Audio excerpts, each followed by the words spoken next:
And I'm back! Who knows how long it's actually been, if it's been any time at all. This time we're talking about an album which I think has probably already garnered a great deal of praise from basically everybody who's already heard it, and with good reason. Rivers of Nihil's The Work is one of the most complete metal albums I've ever heard. And it is, quite extraordinarily I think, even better than Where Owls Know My Name. But how? Well, let's start off with the changes that they've made into the production. Rivers of Nihil, their previous works, they've always had, in my opinion, a bit of an issue with production. They've always been very compressed, really raw, very muddy, particularly at the lower ends, because they've just got so much going on there. I feel like that has always been something that they've sort of almost ignored and persevered through. It's always been a case of their albums have been great in spite of that. I say albums, I've only actually listened to Where Else Know My Name all the way through. So I've still got some stuff to go through for them. But here we have, for the first time I feel, a production which is specifically designed and tailored around a sound style. And as a result, it feels much more in tune with a goal in mind, I guess. It's really, really heavy. There's a specific intention to sound more controlled than Owl's, more precise with where it places its weight. This isn't just a rampaging beast, this is a well-oiled machine, and it's almost like there's a very industrial sound here. I think something that helps that greatly is a slower general pace to the tracks, and as a result to the album as a whole. There's much more, I guess it's more sophisticated, more cultured, as it were. I feel like using that word's a bit, there's weight to that word that might not be needed, but it has goals, and it sets out to achieve those goals in ways which are very obvious and very clearly thought out. It's a very thematic album, very cohesive, which is very impressive because this is also much more diverse in its soundscapes than Owl's is. This is not just that raw aggression that you'd find. There's a lot of delicacy here, sentimentality even, a more, dare I say it, optimistic sound in some of these tracks. I feel there's a sense of humanity to this album, which is much more clear, I guess, than in Owl's. Owl's had it too, but it was a secondary thing. It was a thing which did not have care put into it in the same way, I feel. That doesn't mean I think it's perfect, of course. Nothing is perfect. Nothing is perfect. Sorry. Yeah, I think there are issues I have, especially on the drum sound when it comes to the softer tracks. Rivers of Nihil seem to only really have one drum sound. It's the same sound that they use on Owl's and this album, and as far as I can tell on previous albums as well.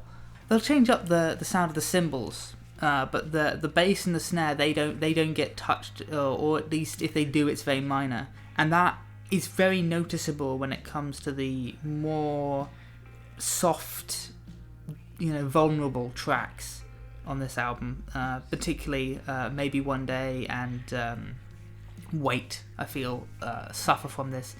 Is the snare sound is still very heavy, and it just needs a bit more room. It needs more echoiness, more, because it has the space to work in. So the fact that it feels like it could have been moved into it, but wasn't. It feels like a missed opportunity to me. Outside of that, there's a sort of classic rock feeling to the softer tracks. I've not listened to much in the way of Led Zeppelin or anything like that. It's not my kind of thing, but this is not unlike that feel. There's a sort of nostalgia to it that I feel if you do listen to that kind of classic rock, you might very much appreciate here. When they first released their single which was, I can't remember if it was Clean or Focus that was released first. One of those two, but both of them really actually. There was no sax on them. And there was always going to be that hanging question. I don't follow their social media, so maybe they said it there somewhere, but there was that question hanging over the album of, was there going to be saxophone on it? Owls is made by that saxophone. It's what takes the album from progressive thrash to masterpiece. You know, that may well be food. I may need to shut up. And I'm back. What was I talking about? Saxophone, right? Yes, saxophone. My notes don't actually say that. It's not in order or anything, so I just sort of ramble. But I was talking about the saxophone. The saxophone was extraordinarily important on Owls. So it would have been a bold choice to remove it from the work. And it would have, I think, been a very foolish choice to have kept it as a focal point in the way that it was on Owls. I think that would have been a foolish move with this new direction. And as a result, I think that they've probably hit an absolute sweet spot with it on this album.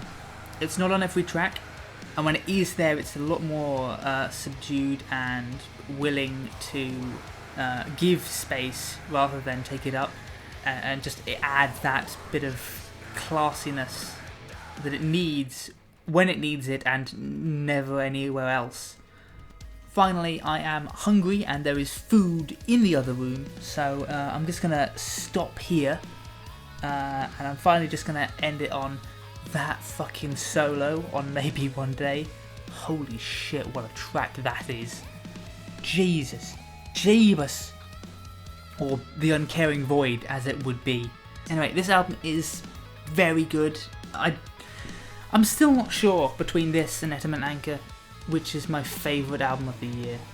It would be very hard to point to one of them over the other because they have so much going for them in so many ways.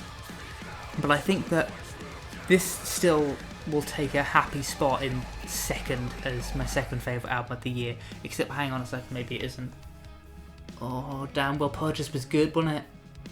Oh, you know what? I'll say it doesn't matter, they all win.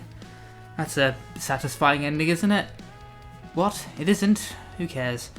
Anyway, next review will also be coming out kind of soon. And I'm not going to tell you anything about that other than Kerry Reigns. Goodbye.